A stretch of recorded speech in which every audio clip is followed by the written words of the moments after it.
Okay, so like I said, I just want to go over this last example that we didn't get to do in class last week. That is in section 11.5. Yes. So the area problem, and we've been sort of, I did say last week that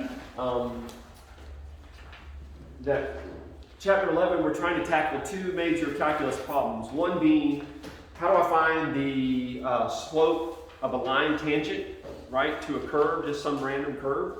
And so we've learned how to do that using limits. We learned the concepts of limits in order to tackle that problem. And the other problem that we're trying to tackle is finding the area of some strange shape, right? Whereas before we had formulas to allow us to find the area, but the shapes we had to be very specific in the shape that was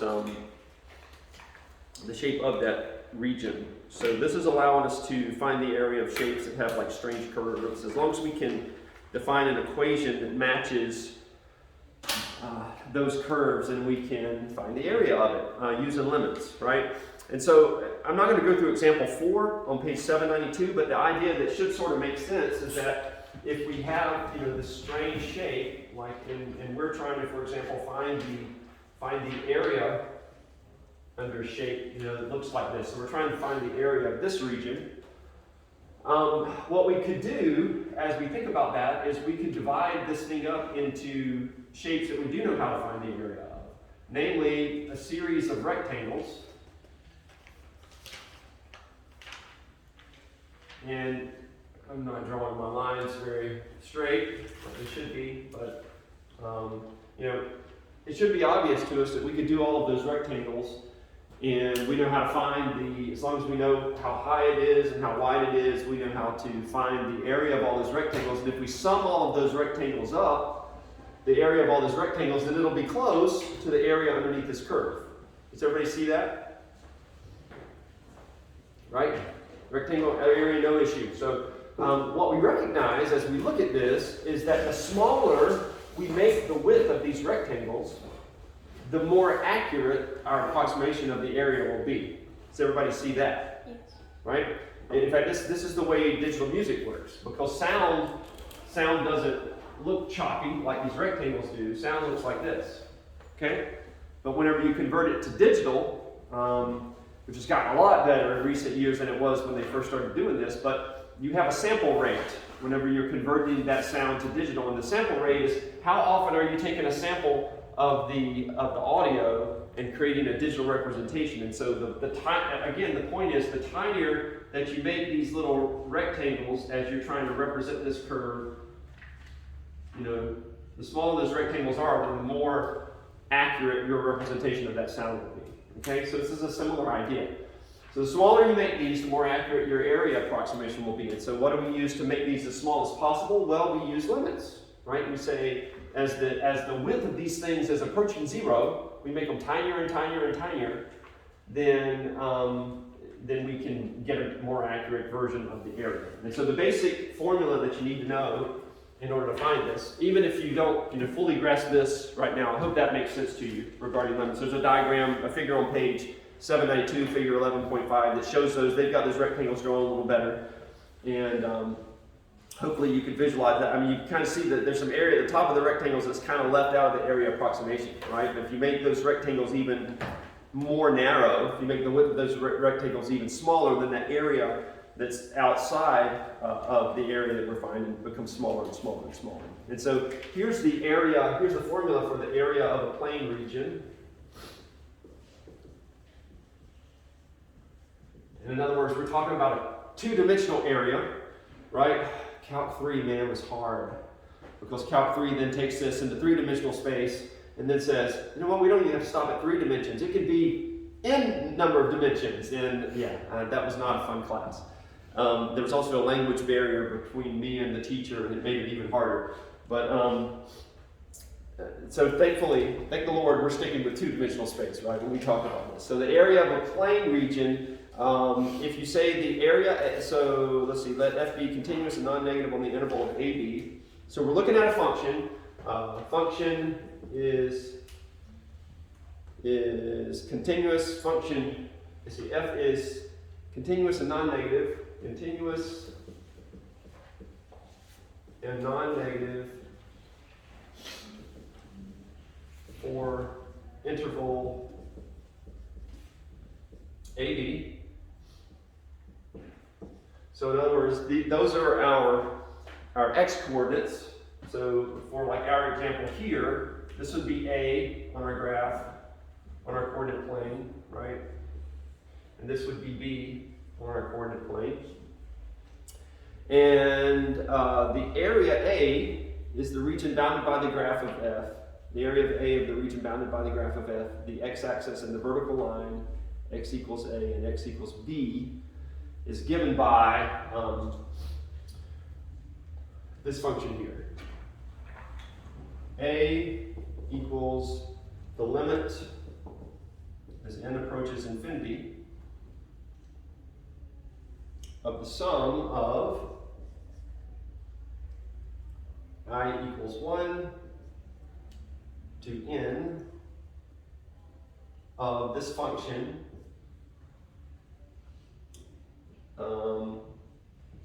A plus B minus A over n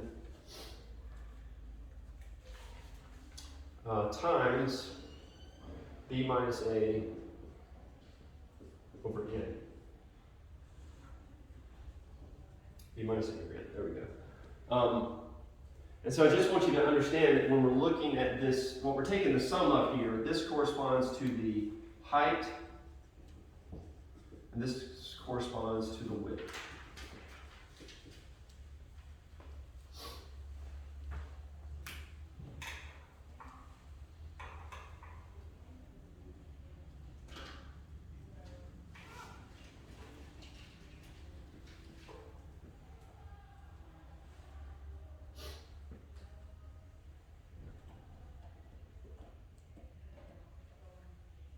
So the width should make sense to us, B minus A, right?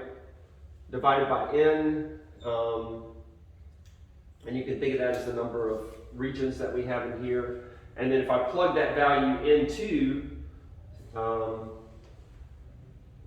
the function and add it to A, then that corresponds to the height of our region. So we're kind of looking at we're basically looking at one rectangle, some number of those one rectangles, and we're summing all of those up, starting with 1, going all the way to however many number of those little rectangles that we have. And then you take that limit as n approaches infinity. So that's your general formula. Okay, and so how do we plug that into an actual, if we've got an actual problem that corresponds to that, how would we use that formula to find the given area? So this example looks like this. I think doing a problem is just the best way to sort of think about this in your mind. So you've got a function that looks like the right side of a parabola here, and they're asking us to find the area of this region here. And they tell us we're going from 0 to 1, that's our x values. And this corresponds to 1 up here, behind that region, and they tell us that this function is x squared. Right, so just a parabola with a vertex at 0, 0. That's what we've learned that function to be. And we're looking at the x-axis from x equals 0 to x equals 1. Right? So that's our A and B. Right? This corresponds to A equals 0, and B equals 1 in our formula here. And so first we'll find the width. So now we're just going to look at this,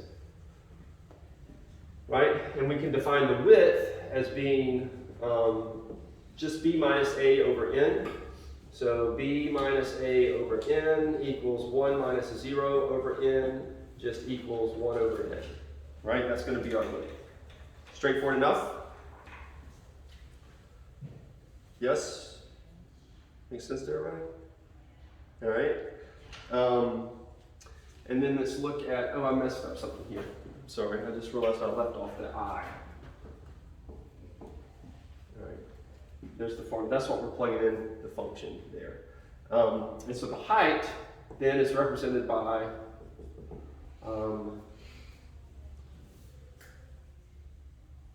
f of a,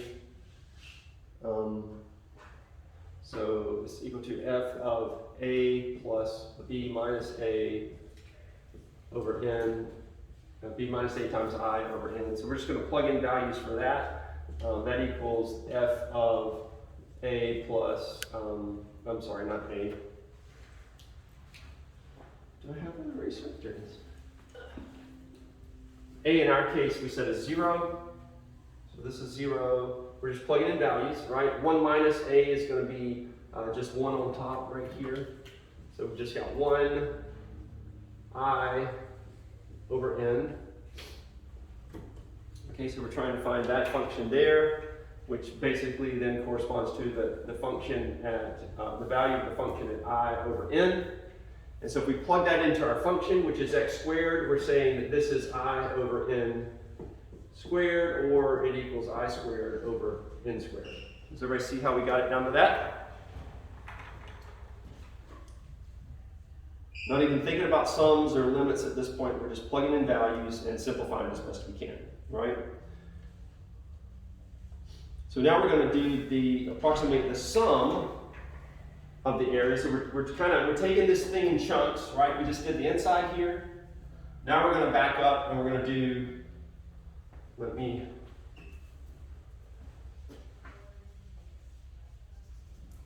to back up and do just the sum portion, right? So now if we turn our attention to that, that's the area is equal to the sum, approximately equal to the sum as I equals 1 goes to n of what we just found. This right here, which is our height. So we'll say I squared over n squared times our width, which is 1 over n. And so we'll rewrite that as it's the sum as I equals 1 and goes to n of I squared over n cubed, right? Just multiplying together and simplifying there. And remember we did these problems last time, and I said the important thing that you need to remember is that for this problem here, since I is the variable, n is a constant. Is everybody following me? Did I lose you somewhere? I did lose you? Okay, where did I lose you exactly? It's like back here. I'm just processing it. Yeah. Yeah, you just got to plug into this formula first, right? So identify B and A, which is your range on the x-axis. Find this area, find this, what this answer would be. And so that's what we did. We did the width, which was this portion here, right? We simplified that to one end just by plugging in A and B. And then we found the height, which was this portion here. We just plugged in A and B and simplified that and got that. Did you follow all those pieces? Okay. So now I'm taking this entire piece here, which says take the sum when I equals 1 to n of the height and the width multiplied together. Okay, so this was the height that we found. This was the width that we found. And so we're taking the sum of those two multiplied together, which comes out to be this. I squared equals n cubed. Does that make sense as I kind of step back and went through that? All right, so we did this, right? We did the same thing last week because we had these summation formulas and properties on page 789. And we were wanting to use those. And we recognize that as we're looking at this right here, what is the variable that actually changes for this sum? Yeah, like I squared because you remove it. Well, yeah, but I'm just asking for, if I'm just looking at the sum, I'm just looking at this portion here, the sum part. What does the sum identify as being our variable? Like we have I equals 1 to the n there, but we could also have a sum that's like I equals 1 to the 200. We did an example like that. And I just want you to see this. What's changing as we take this sum each time is this I value, right? We start with an I value of 1, and then we add that to the function with an I value of 2, and we add that to the function with an I value of 3, all the way up to some upper limit, which is n. N in this particular sum here is a constant. We don't know what that constant value is, but it just represents a single value. And so because it's a constant, we can pull the n cubed portion of this out. And we can say this is equal to 1 over n cubed times the sum of I equals 1 to n of I squared. So I just want to make sure everybody follows that, because that's what we're going to use when we go to our summation formulas and properties on page 789. Did you follow that, Danielle? Does that make sense what I did there? Diego, does that make sense? All right, so now, and why was I able to pull this 1 over n cubed out? Which property lets me do that? On page 789? Property 6. Property 6 says I can do that, because k is a constant. K in our case is 1 over n cubed. So I can pull 1 over n cubed out and say I'm just looking at the sum of I squared, and then I can use property number 3, which tells me what the sum of I squared is, right? So I can rewrite this entire sum as 1 over n cubed times n plus 1 times 2n plus 1, all of that over 6.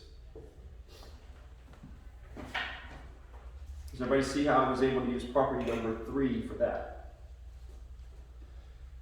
So now once I do that, I can simplify it just by multiplying through and canceling out where things will cancel out, and I come up with 2n cubed. This is just algebra at this point, right? 3n squared plus n, all of that over 6n cubed, right? So what our formula here says is that to accurately find the area, I need to now take the limit of that guy as n approaches infinity. So that's what I'm going to use for my limit. I'm going to say area equals the limit of n as n approaches infinity of this equation we just found, 2n cubed plus 3n squared plus n over 6n cubed.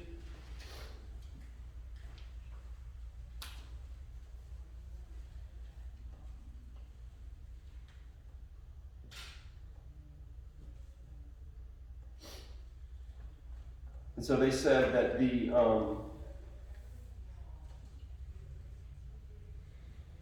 exact area is that limit there. Why is that exact area? Why is the limit of that 1/3? Because the powers, Because the limit as it approaches 0, we think of that as the horizontal asymptotes, right? And because this power here is the same as this power here, the highest power of our variable on the top and the bottom are the same, then we just take the coefficients of those variables and we say that's the limit. So the limit is 2 over 6 or 1 over 3. So that's our answer. So as long as I didn't lose you somewhere, doing this is really simple. Like the steps you have to go through is simple. There's just a lot of steps, right? So there's a lot of room for error. Remember, my goal for the final is for each problem not to count more than 3 points. I'm trying to push more towards like 2 points for each problem. So, if you understood that you were supposed to use this formula here, you wrote this formula down for me, guys, I'm still seeing that. I'm still seeing work where you guys have just circled an answer and you haven't shown me any of your work. And so if you just circle an answer, all I can do is count off full credit for the problem. So show me some work. Show me the formula that you were trying to use. Show me something that you were thinking about that made you choose the answer that you chose. So if you'll show me, that you were going in the right direction by using the formula, and then you mess up the math somewhere along the way, you're going to lose a point, right? It's not going to be that significant in the big scheme of things. But what did we do? We identified A and B. What is A and B for a problem like this? It's the interval along which axis? The x-axis. So A is the x value to the left, B is the x value to the right. Once you identify that, it's just simply plugging it in, right? And simplifying the algebra along the way. Find the width and the height. Look at those separate from one another.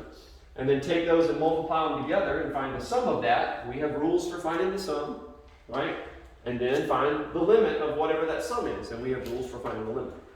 Okay? And you want to think about horizontal asymptotes when you think about this. How would I find the horizontal asymptote of this function? All right, any questions about that before we begin the bigger review? On example 4, did they use that same formula, but like you already had the height and the width? For this one here, in example 4, they just picked some values, and And yeah, they didn't use our formula. They're approximating the area based on some random values that they picked and taking the sum of those. They did have the, let's see, they defined the width and the height as,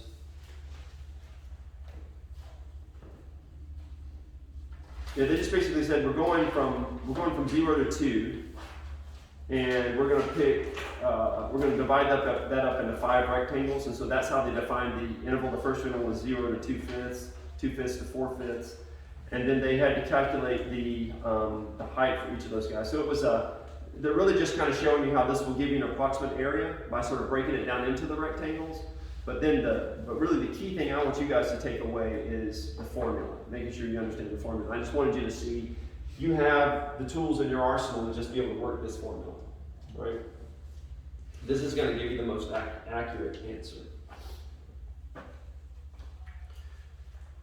Okay, so that's it. That's all the material that I wanted to lecture through this year. We're done with that.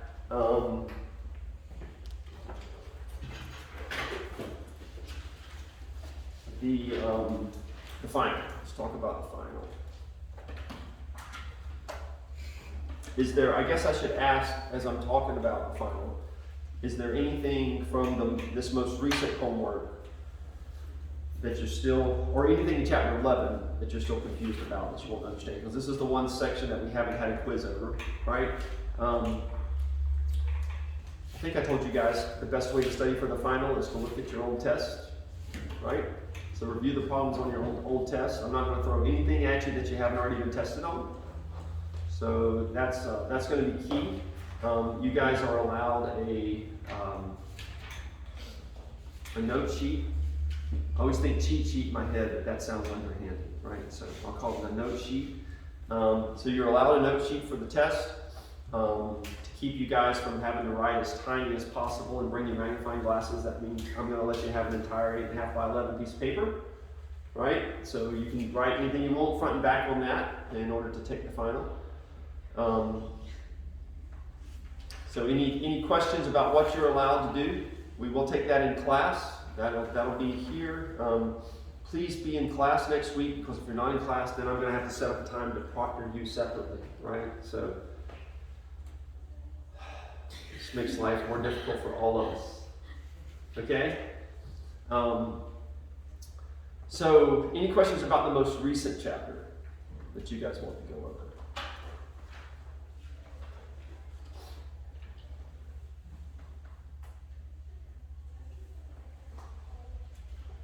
Okay, I should hand you guys back your graded work, right? I've got your graded test here.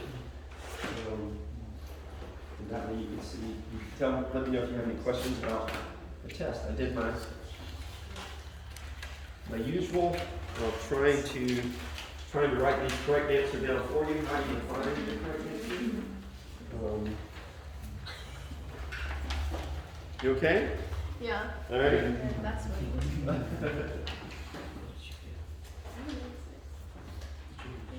Huh? Oh yeah, if I can see your homework too. So here's your first next work. Cool. That's yours. Perfect. Thank you. Is this your homework, Adam? Yeah, no, my homework's in here. I have it. It's right here. Okay, cool. How about yours? Is this yours? Yeah. Okay. Great.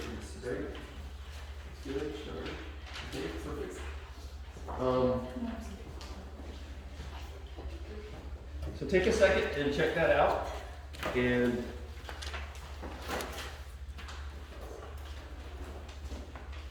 let me know if you have any questions about any of those problems.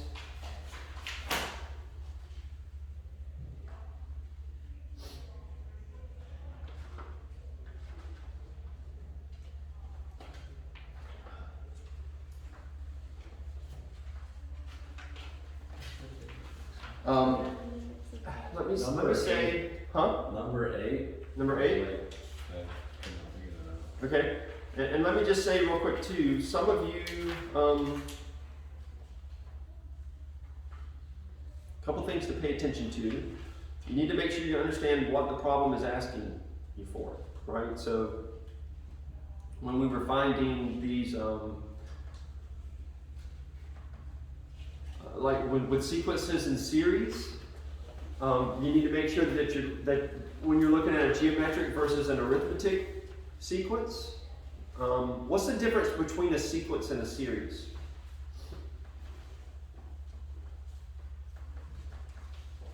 Does anybody know?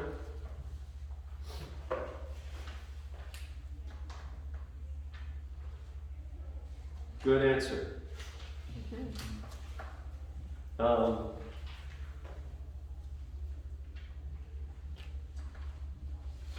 Okay, I got a final exam practice guide. That's what I'm going to pull up on the TV.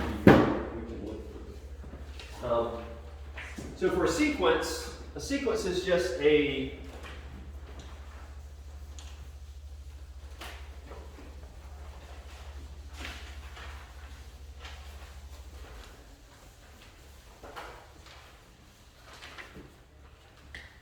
sequence might be like 1, 4, 7, 10, dot, dot, dot. It's just a sequence of numbers, okay?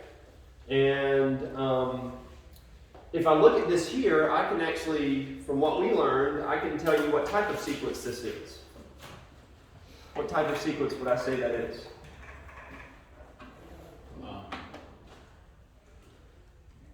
It's the one that has a difference, not like a Arithmetic. That's right. So we learned about two. One sequence has a common difference between the numbers, and then we have another sequence that's like this, that's like, right,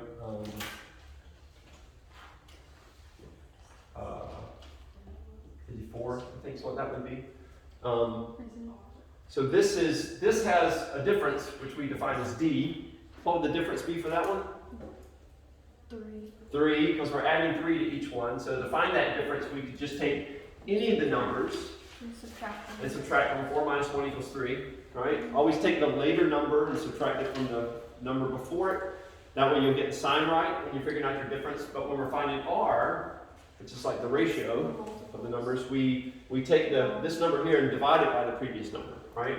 So 6 divided by 2. So for both of these, it equals 3. The value is 3 that we get, but 1 is a difference and 1 is a ratio, right? And so we learned that this one is called an arithmetic sequence, right? And we call this one, other one what? A series, arithmetic series. This, Or no. No, it's Not arithmetic. geometric. Geometric, right? Geometric sequence. And now when we started using series in there, that's when we started talking about, instead of just listing these numbers out, we started talking about summing these numbers together. Okay?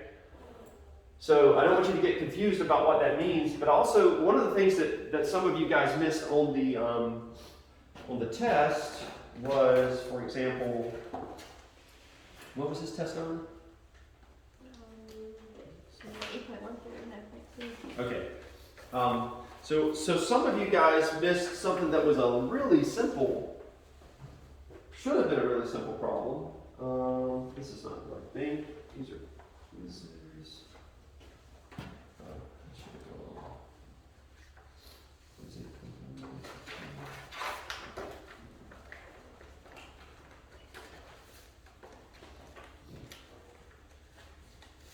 It was problem number, this right here. One of the problems right there at the end, problem number 14, and it was n equals 1, the sum of n equals 1 to 6, n plus 1. And I just said evaluate this series. So when we talk about these two types of sequences or series, when we're trying to find the sum of these guys, which type does this one match? Is it arithmetic or geometric? How am I going to find out?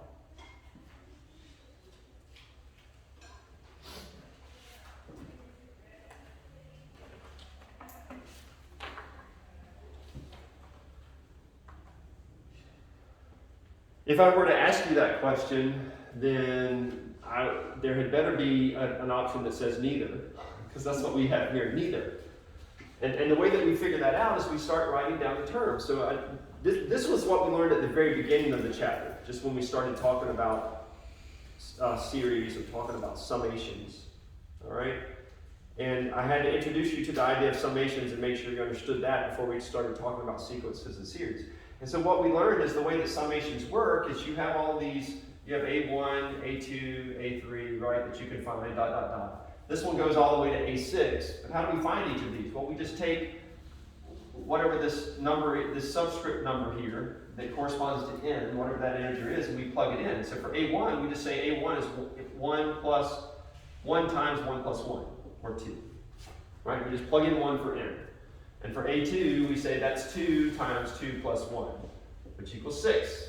And for A3, that's 3 times 3 plus 1, which equals 12. Right? And so we can already see by, if you list out the first 3 terms, you can already begin to tell whether or not this is arithmetic or an arithmetic or a geometric series. Do these have a common difference? Yes. The difference between the first is 4, the difference between the second is 6.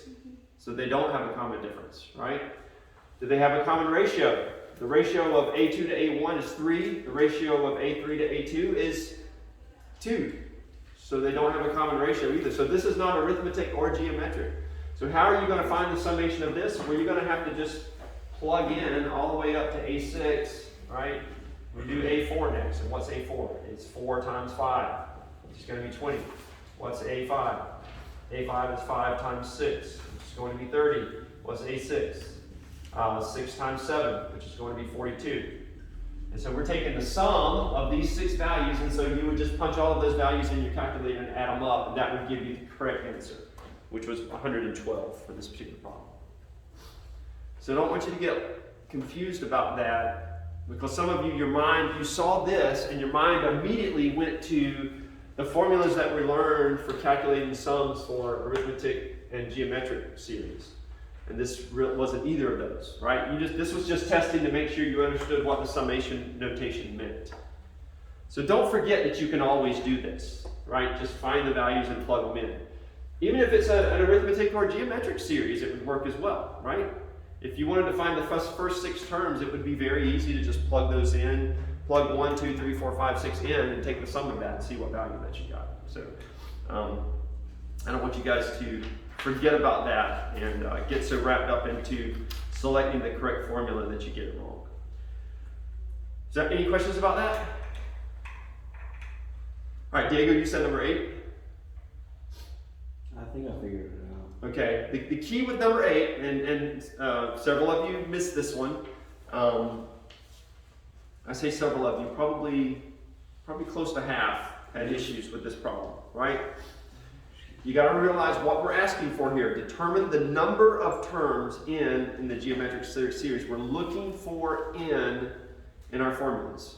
Now, we say it's geometric, so that's already taken your mind to your notes related to geometric series. So like I would occasionally have people that would use the arithmetic series formulas, or vice versa. So you need to make sure you're looking at geometric ones. And you're looking specifically at the geometric ones, formulas that you have that involve sums.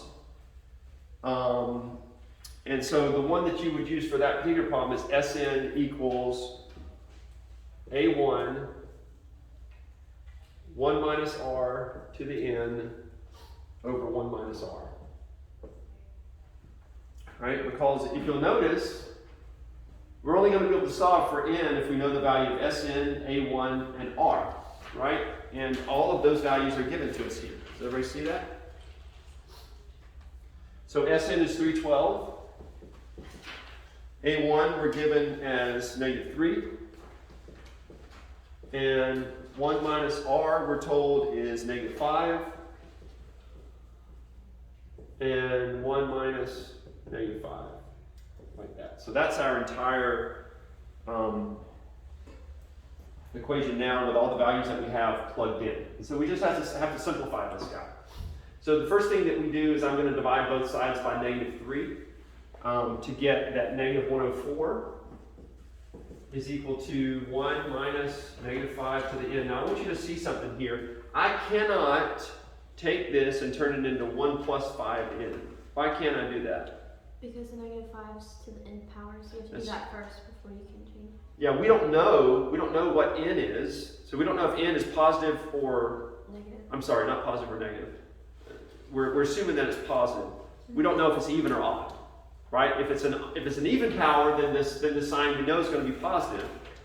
And so if that's the case, this thing is 1 minus whatever the final value is, which is positive, so we could just kind of say it stays negative there. But if this ends up being a negative number, then this is going to turn into 1 plus something, right? So we don't know that yet, so we can't do anything about that. We just kind of have to leave it like that.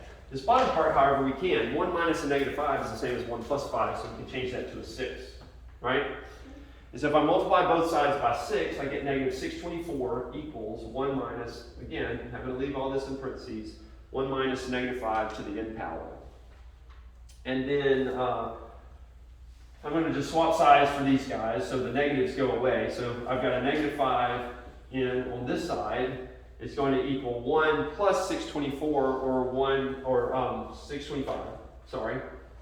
So negative 5 to some power is going to equal a positive 625, right? Well, now I know that n's got to be even, because I get a positive answer, right? And we could use our previous tools for solving this, which is, do you guys remember how we got to variables that were in exponents before? Huh? Logs, right? So just like multiplication undoes division and vice versa, we said logarithms undo exponential functions. So we could have used logs to figure it out, but what's the simplest way to figure this one out? Okay. Yeah, just say, okay, well I know it's not 2, because it's got to be even, so I know it's not 5 squared, that's 25. What's 5 to the 4th? And if I try 5 to the 4th, I get 625. And so I know then that n has to equal 5. I'm sorry, equal 4. N has to equal 4. All right, does everybody understand that? Make sense? All right, some of you, I remember seeing a problem where you guys did make this positive here, and you somehow still got the right answer, but you should have gotten the wrong answer, so I'm not sure how that happened exactly. But you can't take this and change it to 1 plus 5 negative. Right? You have to keep that negative 5 in parentheses until the very end of the problem. But again, if I see this, right? How many points are you going to lose if you accidentally do this? 1 point, right? So give me the correct formula. Make sure that I understand that you know where you need to go with this problem, right? That you understand what the problem's asking for and what equation would be appropriate. Okay? All right. Yes, have a question? A way to get plus 5 in, what if you instead of divided divided the other side by negative 3? Hey, come on, Ed, can you get something? If you times it like out on that side. Right here? Yeah, if you times that instead of putting it on the other side. Instead of moving the 3 over here? Yeah. Okay, how would I times that out? Just by the top, so it'd be like negative 3 plus negative 5. Oh, you mean go all the way through here? Yeah. I mean, I could, yeah, sure, that would work. So Say, make this negative 3, but I have to keep this as negative 3 times negative 5 to the n. I can't bring the 3 inside the 5 to the n. Yeah. Right? I was just saying it would like make it. Yeah, it'll work. Are you looking for a charger? Yes. I just saw that down here. I was like, because I thought, did I leave my computer charger here last week? But yeah, all right. Thank you, I'm so Sure. sorry. You're fine. You're fine. So you could do that. To me, you're kind of making more work for yourself and having to keep up with that all the way through, right? So you end up with like a negative 3. At some point, you're going to have to divide it out. You're going to be left with this, You have to divide it out on the other side. and then you're going to still have to divide by negative 3. So it's coming out one way or the other, right? But yeah, that's absolutely an option. Okay. So any questions about the test before I pull up this final exam practice? Now I'm going to give you guys this final exam practice to use for studying this week, right? So you can do that in addition to looking over any old tests, but this will kind of help you know what to consider. Yeah. Okay, so this one has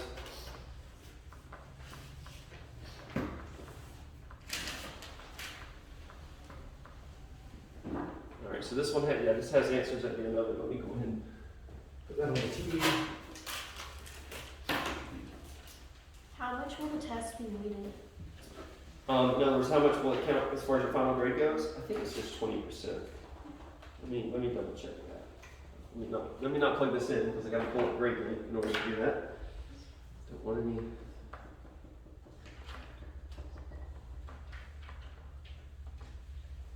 Grades to pop up here. Let's see.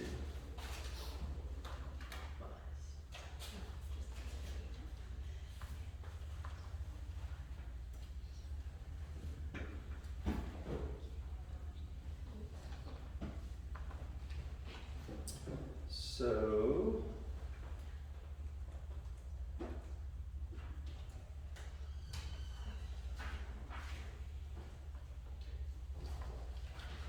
assignment types. So this would be, it counts the same as a chapter exam. Chapter and unit exams all count the same, so it's 30%. So it'll count the same weight as a regular test that you've had throughout the year. Okay? So how bad of a score would you have to get to lose an A? To lose an A? That all depends on your A, right? What if it's like, I don't know what that is. Say it's a 94. I don't know. Let's see. Let me see. Homework. Figure out how to do this. I love it that Diego's already planning for failure. It's a lot of it. He's like, just keep it. Is it front and back? Is it front and back page? Or is it just front? As far as the test goes, No, for like our cheat sheet. you can use front and back. It's a note sheet. It's a note sheet add-in. Oh, note sheet. Sorry. Note sheet, not cheat sheet. Right. So, let's see. So let me, I will tell you. So I've got you, I can't believe I did that. I added that assignment to the wrong class. Let me see. Grade sheet. So all of your grades are in here at this point. So copy this assignment.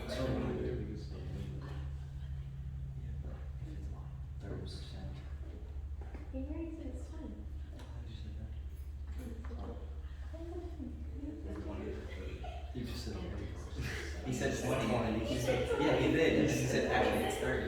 It's 30%, right? Is it 30 or 20? I said 30. When did I say 20? You You said said 20. 20 at first and then you checked. I said, let me check and see. I was like, oh no, it's 30. Yeah, so all the tests count. All the tests, whether it's a chapter exam, semester exam, they all count 30%. All right. All the tests combined. Did you say all the tests combined will be 30? They are all worth 30. So yeah, you could think of it as all of this being the tests, semester exams, and the final all being weighted the same. So you can take the average of all of those, and that'll give you your average test grade. Does that make sense? Yeah, that makes sense. Okay. So I mean that should be good news to you, Yeah, right? It's not like you've got a final that's going to count 50% of your grade. It's going to be heavily weighted compared to everything else. Your final is just going to count like any other test. Okay? I'm just trying to figure out how you calculate how much you take away. Yeah. I need it to be more. All right. So let's do. I'm giving everybody credit for their homework here. So done Yeah, that. if it was weighted more, you give it a grade. Because we All got right, so- 2 pages basically. Notes. I'm going to add in the. So there's a lot of information that I feel like I can have all the answers Final exam. written down on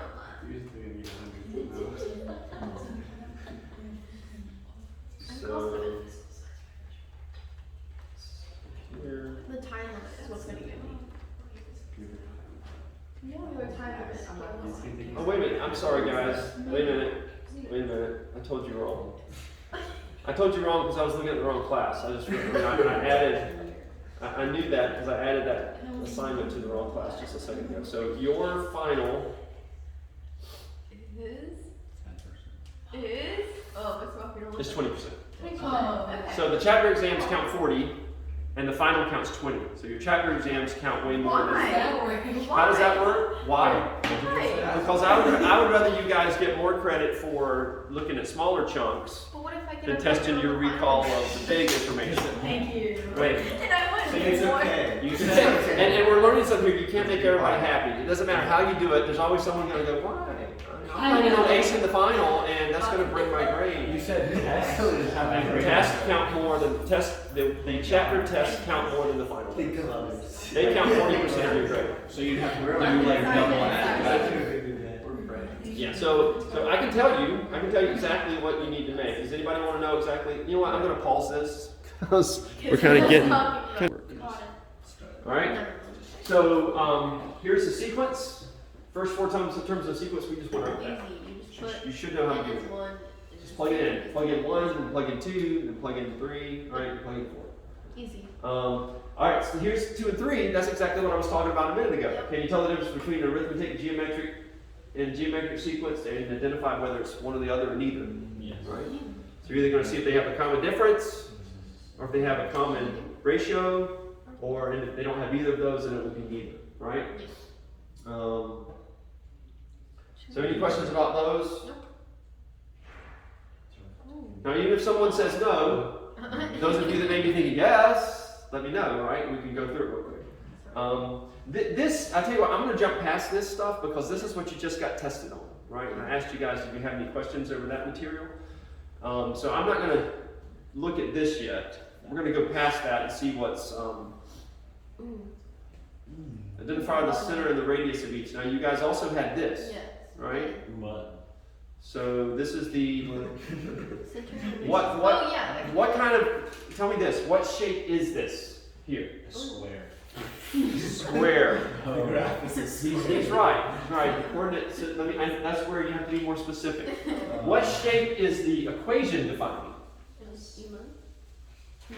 What were our choices? What were the shapes that were our choices? Horizontal. No, that's not a shape. A circle. There were 3 shapes to look at. A circle. Circles, ellipses, and parabolas. Which one is this? Circle. This is a circle. How do I know? Because you just know it's in your Why? head. Well, it asks for a center and radius, which that's only on the circle. That's true. That's true. Yeah, the center and radius give it away, But right? But what if I just had the equation? Could I figure it out? yes, because they're 2 square variables and then That's the key. okay. That's it. And we have an x squared and we have a y squared, right? If you remember the equation for a parabola, it's only x squared. If you remember the equation for an ellipse, it's only either x squared or y squared. They won't both be squared. So only a circle has both of them squared. Okay? So yeah, this is one of those problems where you have to complete the square. You have to remember the standard form of the equation of a circle. Can everybody give me that? Yeah. Or anybody give me that? What is standard form? X minus h squared plus y minus k squared equals r squared.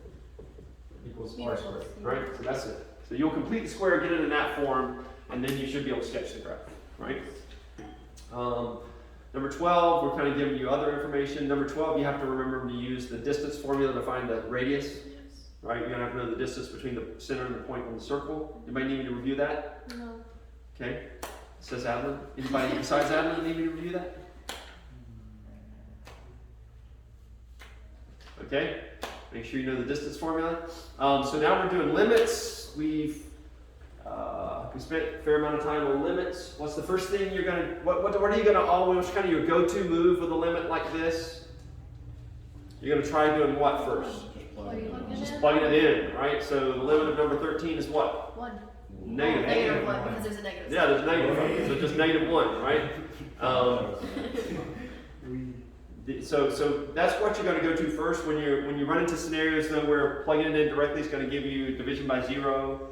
And then number 15. Then there's, you're going to have to tackle it a different way. If you get a 0 over a 0, then something's going to be, you're going to be able to factor out, right? So you'll factor out and simplify it, 15. and then you should be able to find the answer. 15 is just negative 4, right? 15, good question. What is 15? Does everybody agree it's just negative 4? Sure. Don't agree with me, guys. Huh? You agree? That's right. Because remember, these things are, you can think of these things as just y equals that value. If y equals negative 4, And it doesn't matter what x value you're plugging It's in, just that is just a -4. horizontal line, right? Every x value is going to be a -4. So yes, the limit would be -4 there. Interesting. The catch for something like that would be where you had a graph like if I gave you a graph and it's like this, and we're here at -4, and I'm sorry, not there. This is our -4, -4, and we'll leave that at -4. And I said, and I drew this graph here, and I said here, and that's not -4, that's 4. Okay, here we go. And at this right here, that's what the graph looks like. And I said, tell me the limit as x approaches -4 for that particular piecewise function there. And the piecewise function would look something like f of x equals 4, where x does not equal -4, and then f of x equals 2, where x equals -4. So what would the limit of that be as x approaches -4?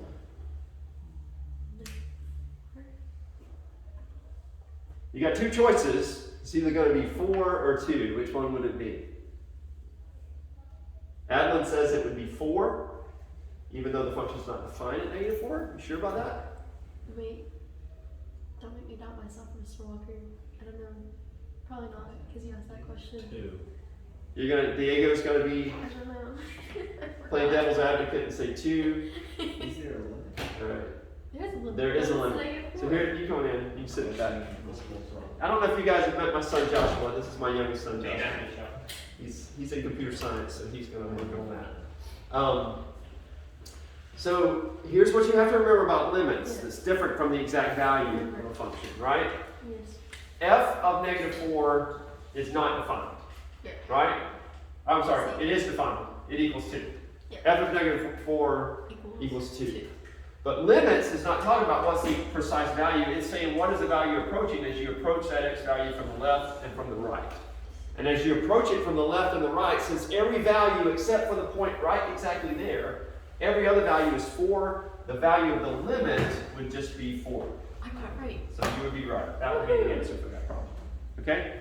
So it's understanding the difference between limits versus exact values. You made me doubt myself. Mr. Walker. You asked that question, I was like, I don't know. At least that won't happen at least I'm not going to be walking around on the final going, are you sure about that one? Yeah, that'd be nice. That'll be my goal during the final. See if I can mess them up. Cry.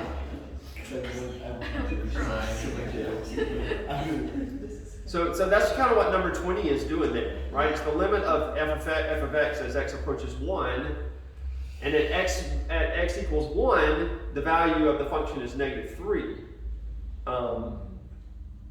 Well, that's not quite the same.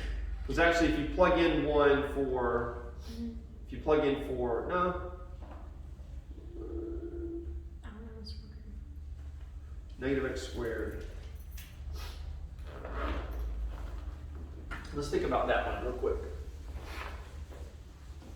And remember, you can use your calculator to kind of make sure that you're graphing this correctly. So what does -x squared look like?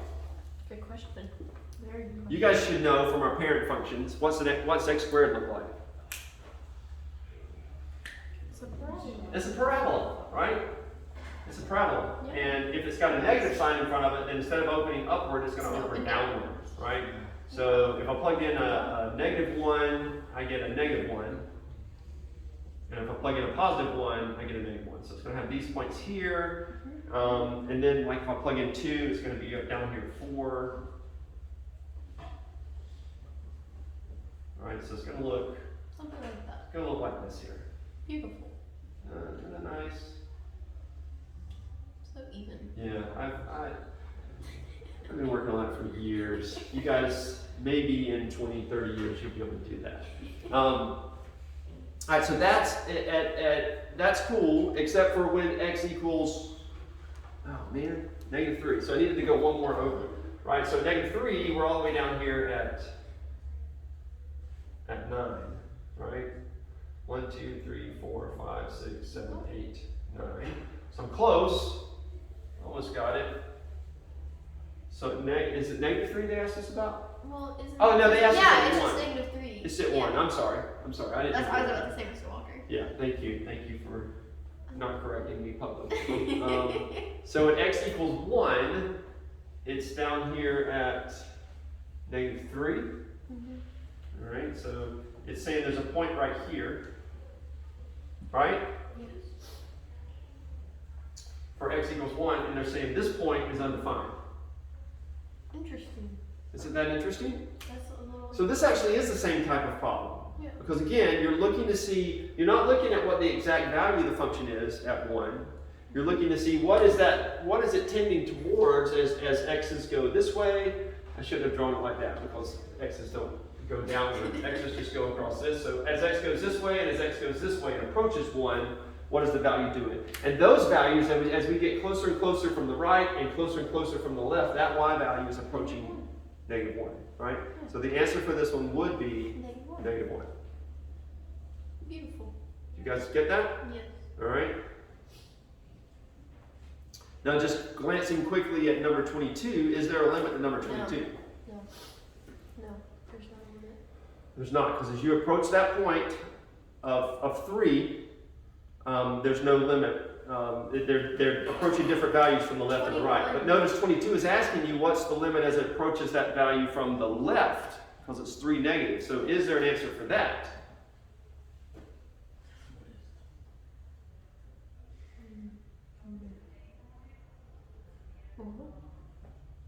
If we only are looking at the left, does it seem that it's approaching a value when we get to 3, just from the left? That there's a single value that it's approaching. Josh is taking Precalc right now, so as a college class, and he's like, I should do this. What do you think, Josh?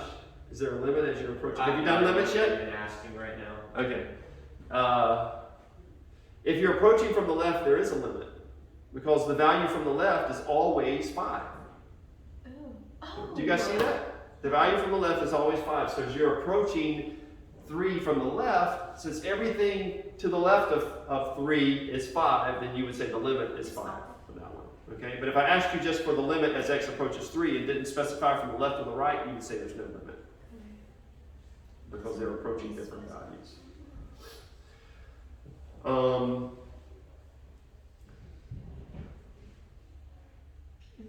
what about 21? What would the answer for 21 be? We're looking at the limit as x approaches -5. What would be the limit as x approaches -5 from the left? 0. So we're at, what's the y value? The y value would be 0 as we approach it from the left. What's the limit? Do I need to make this bigger? Is it hard for anybody to see? Yeah, I can see. Is that better? I'm sorry. You guys speak up. I know I'm mean, but you can still speak up. The worst I'll do is throw something at you. Did I start recording? I didn't get that on video, did No, I? you're. I am recording. Great. Now the parents are going to know. All right, so because I know your parents totally watch these, right? Oh, yeah. Oh, what are you learning? Let me watch that. Let me sit down for an hour and a half and watch a Precalc video. That's why I'm paying someone else to teach you that.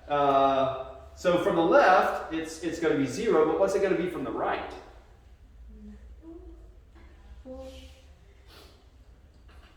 that's a good question. If I said -5 from the right, it's just a line, and -5 is defined, and so -5 from the right would be 1. Do you guys see that? Oh, because it's all. So from the left it's 0, from the right it's 1, and because those values aren't the same, then the answer for the overall limit is there's not a limit. Okay, that's why I was. They gonna have say- to converge on the same point in order for there to be a limit. But what if it just said 1, like from 20, like it said from 22, it's coming from the left. If it said left again, when we put. If it 0. said from the right, for example, if it said x approaches -5 with a little plus up next to it, which means from the right, then you would say it'd be 1. 1. Yeah. And if it was said for negative From the left. from the left, it'd be 0. That's right. But since they're not the same, it has no solution because it doesn't. Exactly. Everybody tracking with me on that? Yes. All right, let's see what else we got here.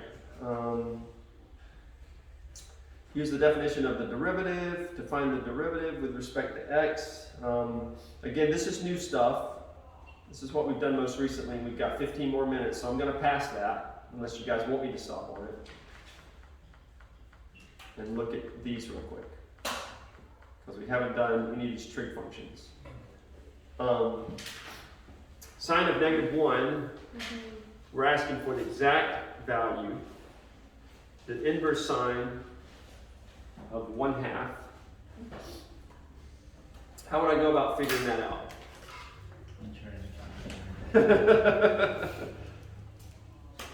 What do you get when you enter that in your calculator? Inverse sine of 0.5. First of all, make sure that your mode is, that you know what your mode is, right? Does your mode need to be radians or degrees for this problem? Is the answer 0.52359877? Does that sound like an exact answer to you? Right? Well, yeah. It's not an exact answer. So this is asking you for an exact answer because you should be able to figure out the exact answer.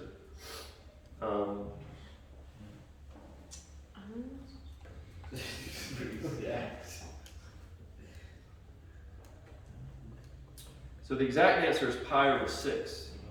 Oh, wow. How did we know that? So you got to remember your unit circle. Oh. Oh no.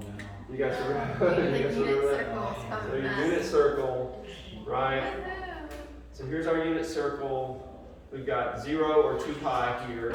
We've got pi halves up top. We've got pi over here. So this particular one is saying it's a positive, we're thinking about it as a +1 and a, on the top and a +2 on the bottom.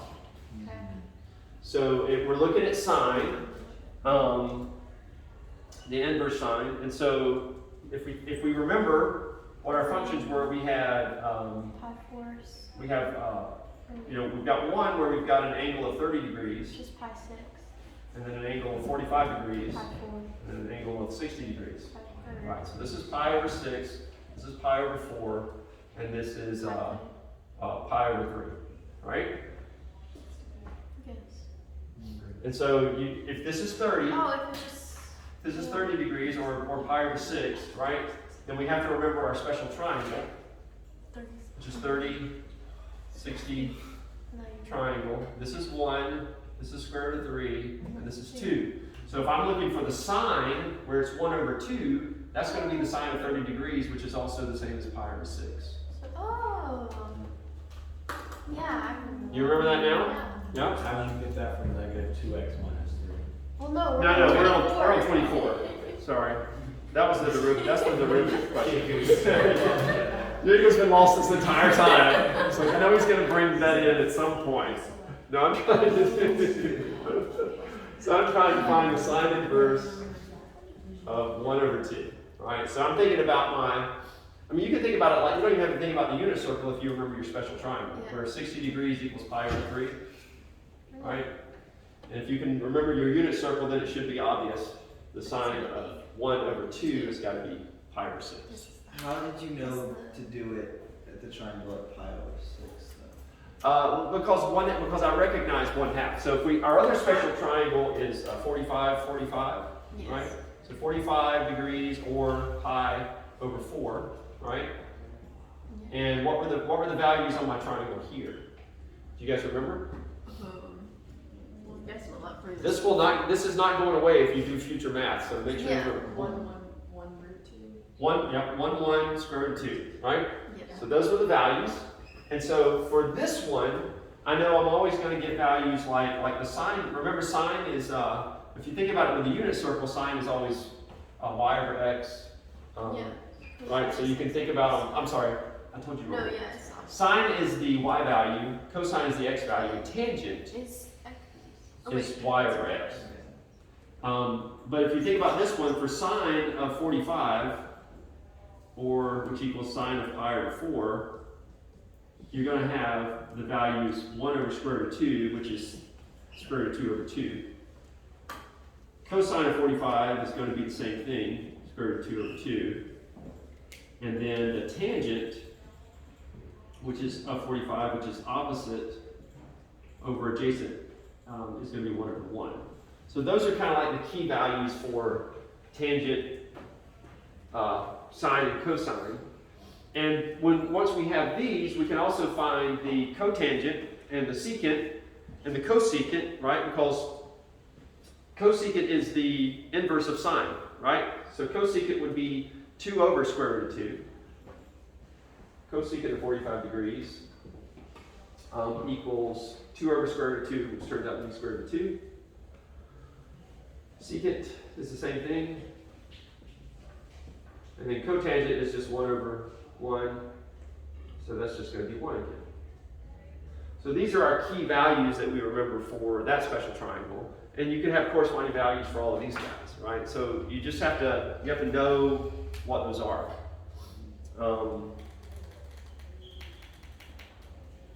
So like for example, 26. Okay, look at number 26. It says find the tan inverse of 1/2. It says find the exact expression for each of these guys.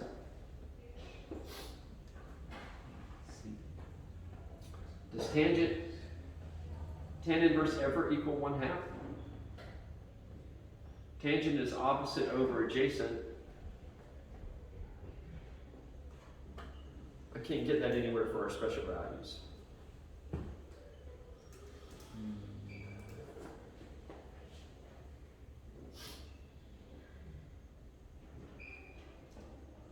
Let's see what. Why does it say secant tangent? Because you take the tan inverse and then you take the secant of whatever angle you get back from that. 26. Let's see here. 26 is square root of 5 over 2.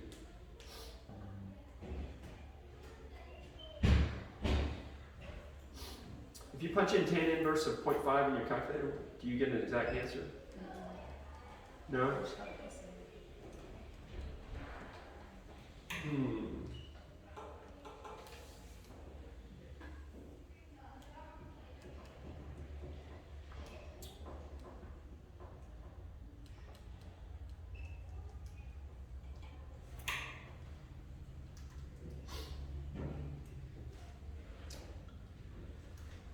Drawing a blank on this one.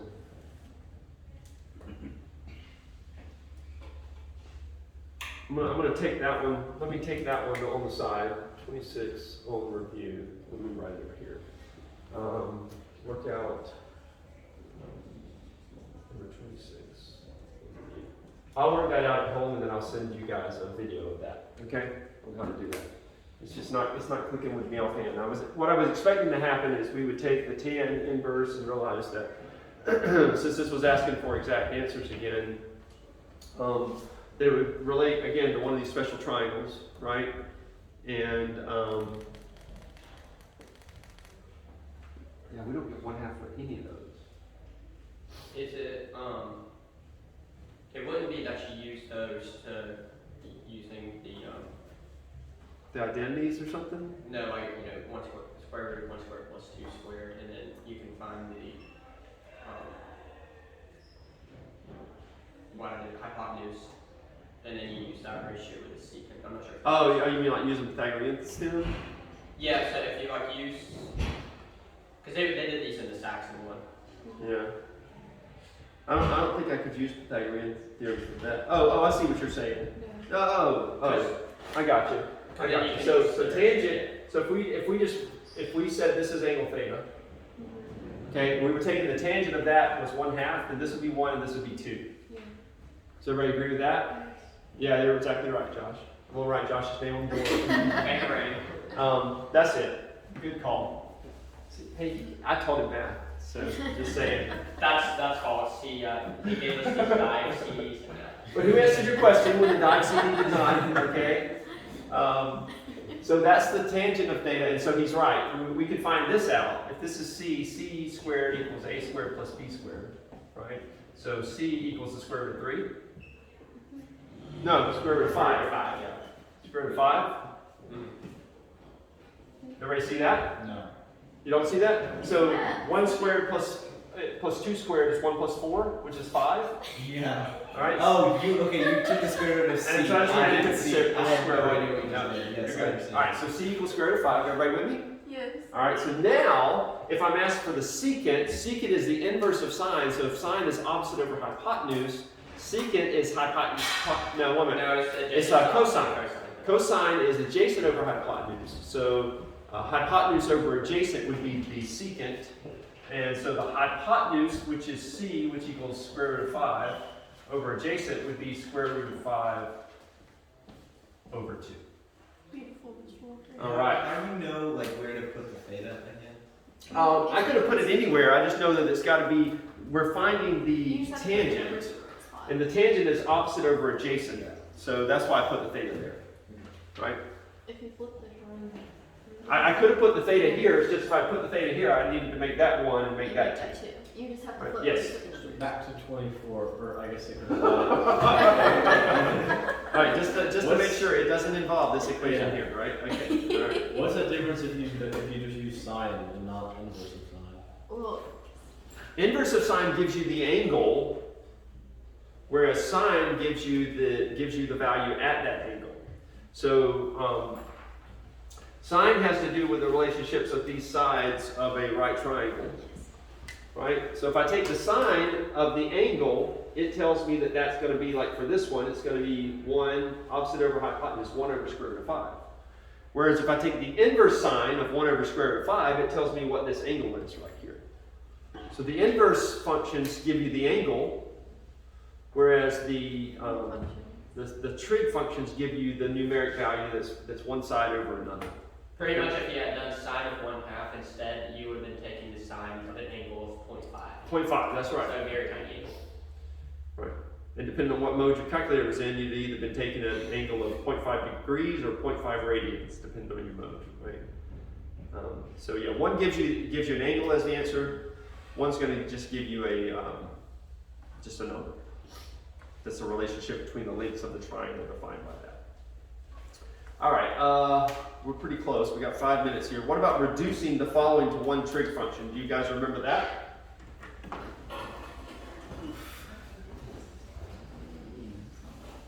So you got to remember your trig properties. You got to remember that things like tangent equals sine over cosine, right? So you have to remember that relationship. We also had things like so this is like tangent of theta equals sine theta over cosine theta.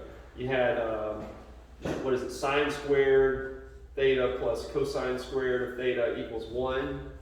That was another one that we had. So like for this one here, if I'm thinking about sine plus cotangent, sine x plus cotangent of x times cosine of x.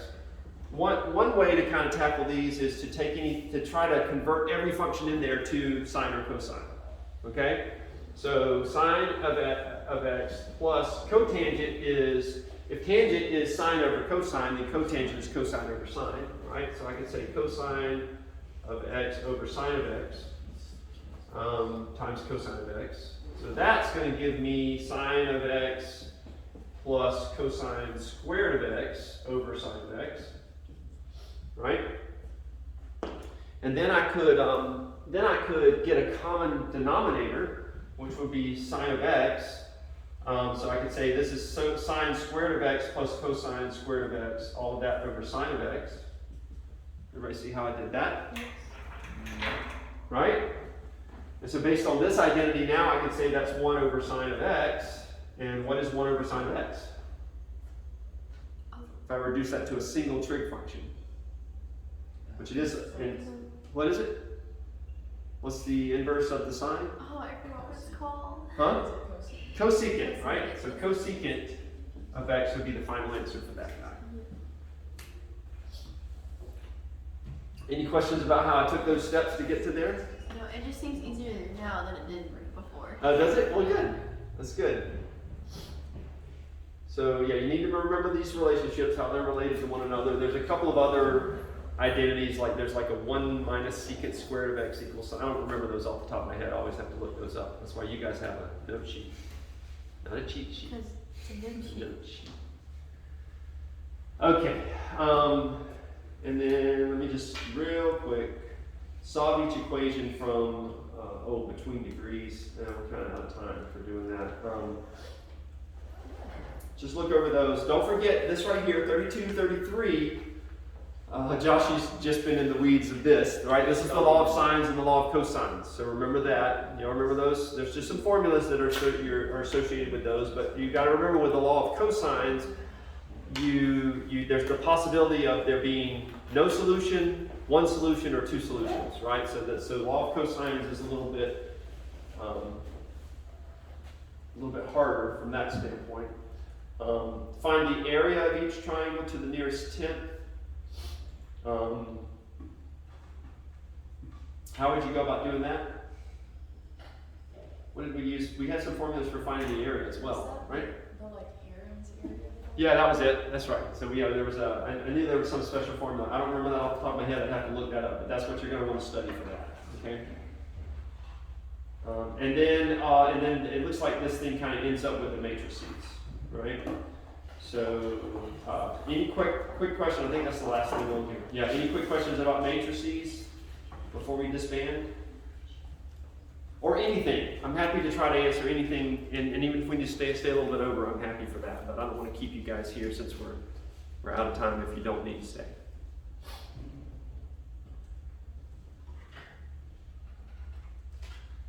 Gaussian elimination, row echelon form, those kind of things coming back, reduced row echelon form. What about finding area? So remember there was a thing where we could see if points were collinear. That was something else we used matrices for. And finding out if, what was the thing with the area? I can't remember. There was something to do with the area as well. I don't remember that off the top of my head. Thought. Okay, well, you guys, determinants, don't forget about that. Don't forget about Adlin's little trick that we learned for determinants. But there was a catch, right? It doesn't always, it's got to be one when we I don't even remember what the deal. When it's bigger than it, you have to. What is it? So you flip the numbers. What's the little thing that's like 1 over something? What was that called? That's not the determinant, but that's the. It's like 1 over AD minus BC. Yeah. What was the name of that? It was. That's got to equal 1 in order for your trick to always work. Otherwise, you have to multiply everything through by that, right? Okay. All right. Well, I'm available, so you guys just reach out to me if you have any questions, and I'll send this out now so that you'll have it as soon as possible. Have a good one.